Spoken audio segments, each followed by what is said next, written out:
King James Demonologie shenanigans.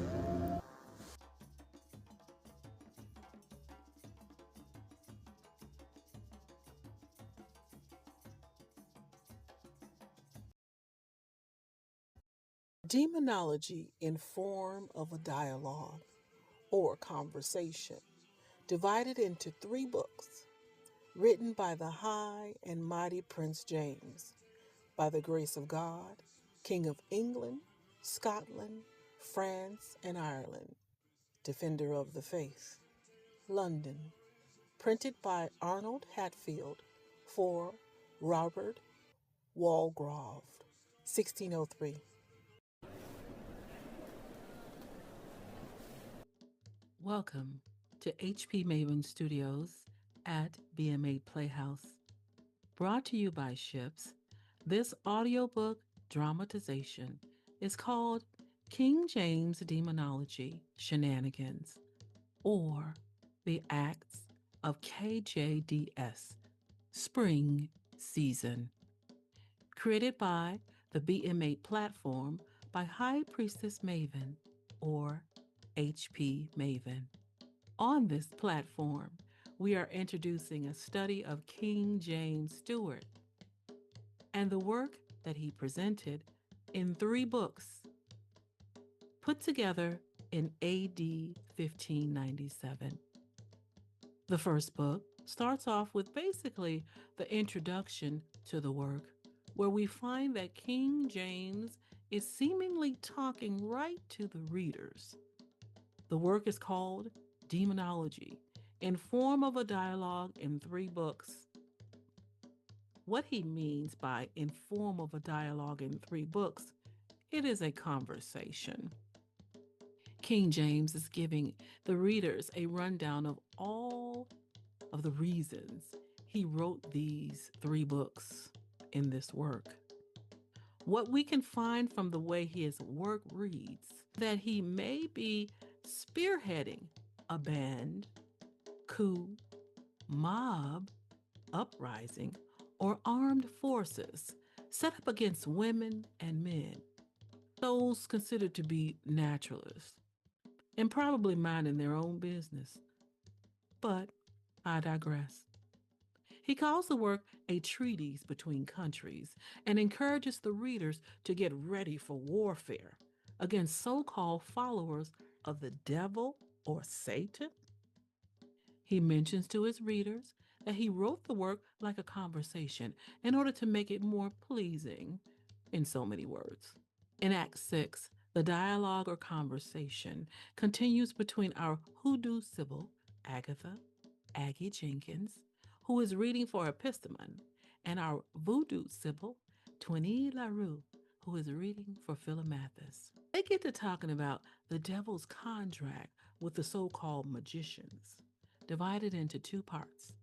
What is the difference between God's miracles and the devil's magic? Act 6 is taken from Book 1, Chapter 6 of the King James Stuart work, Daemonologie, in form of a dialogue in 3 books. My goodness, for the devil to call in that debt owed to him, that right there alone should be enough just cause for folks to go ahead and stop working with the devil at all in the future, rather than to go and run on to him. If the ones who had dealings with him had a lick of sense in their heads. But I really want you to speak on this thing right here, Sha. What is it all about once they become the devil's servant? From the time they start working with the devil, once the devil's servant gets into a general contract with him, the way that the contract plays out is in 2 ways: form and effect, or maybe also pomp and circumstance. We might even say form and fashion. Like I explained before, a whole bunch going on. I had already begun to talk about this before you interrupted me. Just go ahead, Shy. Talk about it then. Now, even though the contract is mutual, let me speak about one thing first. Where the devil will go ahead and offer himself to his servant in a particular form. This just means how he makes himself appear to them when they summon him up. And when it comes to effects or pomp in the pomp and circumstance, is what special kind of services he attaches himself to them with. The full on details of the way elaborate ceremonies and rituals play out. When it comes to form and fashion, it may be a special deal or a great big old deal. It is all based on the spirit worker's or magician's skill level. Now, when we talk about skill level, for beginner servants of the devil, he appears when they call him by some special name they agree upon. The devil will either show up in the likeness of a dog, a cat, an ape, or some other kind of wild beast. Or he might answer by a voice only. Now, for the effects of details, that could be things like the devil curing diseases on behalf of the servant. Or maybe the servant could have their own particular collection of animals to use in supernatural spirit work. Or just general things the servant may need from the devil. And for the spirit workers with a much higher ranking and skills, the devil will even enter in a dead body and then give answers to the spirit workers' questions. For instance, how a battle of war will turn out, what kingdom or government will do well or not. And for some, the devil will stay with them for a while like a little paid helper.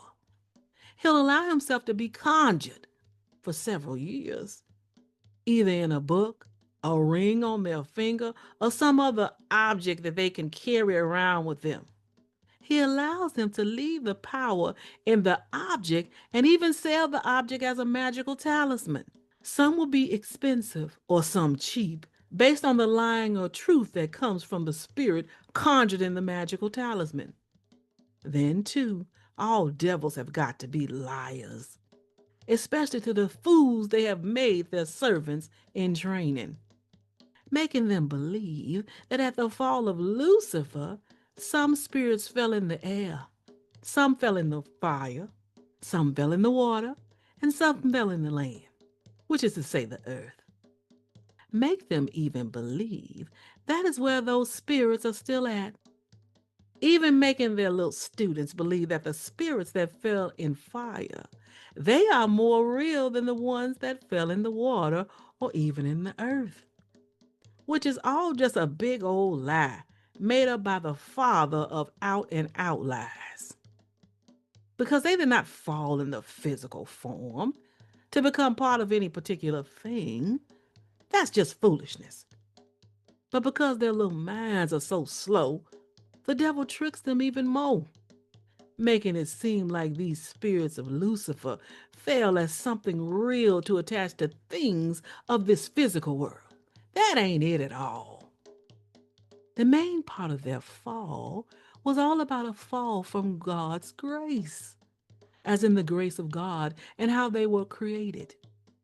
And they continue in this, and will do it while in the very last days, as they wander around the world as God's hangmen, to do whatever God tells them to do.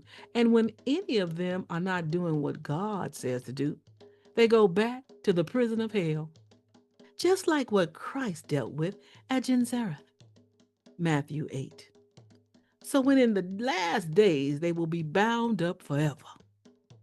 And these spirits trick their trained, educated, scholarly fools by making them believe that a whole lot of princes, dukes, and kings around the world, each one can command either a whole lot of or not so many large groups of spirits from tiny to big parts of the world. Now, I am not going to say that there is not a great big deal of commands given amongst the angels of heaven, especially before they fell from heaven, or that God would even let us know the mysteries of heaven about casting down devils. that he would not even let us know about these mysteries, either in the scriptures of the Bible or by prophets, is what we know. I believe no Christian would even think about this, actually. On the other hand, all these mysteries, they are closed up and sealed in secrecy. This should make us mold ourselves into one who doesn't mind not knowing, because these mysteries are not necessarily needed for us to be righteous unto God. Back to what I was saying about forms of the devil, or Satan in this case, and how he allows himself to be conjured up by their spirit workers. Even the most important magician. These ways are extremely odd.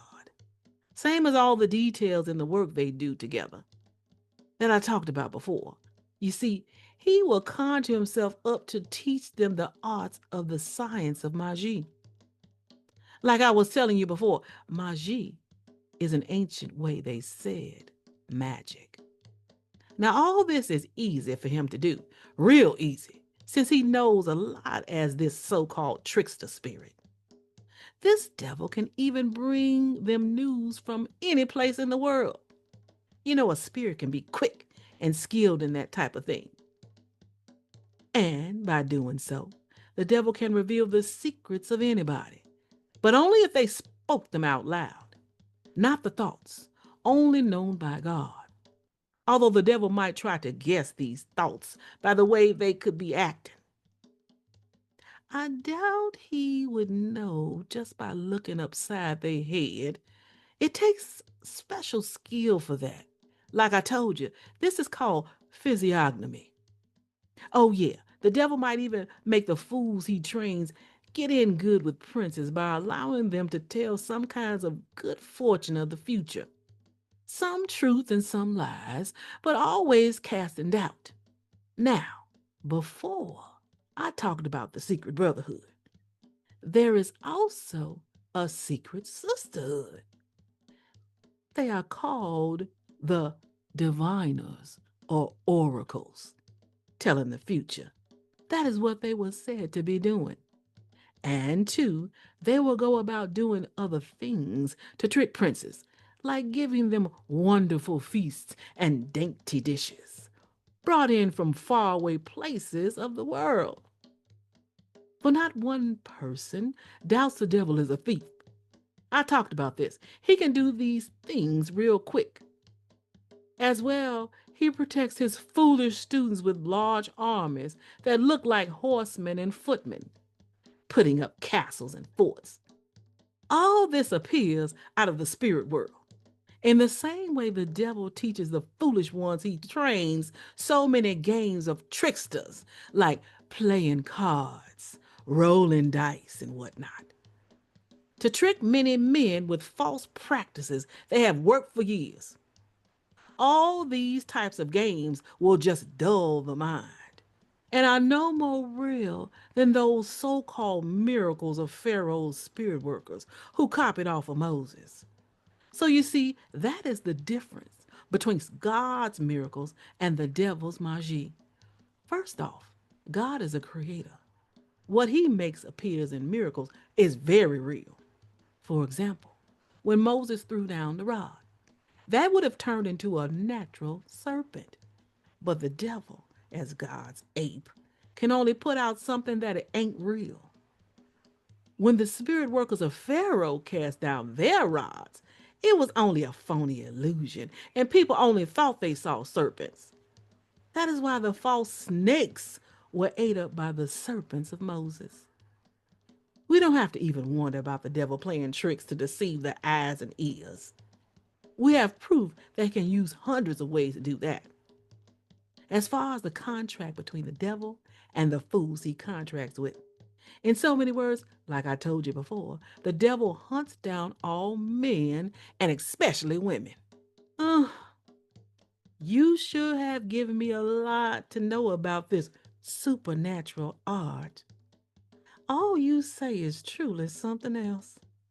The truth of what the devil does can easily be confirmed through reading about it in all kinds of history from ancient times.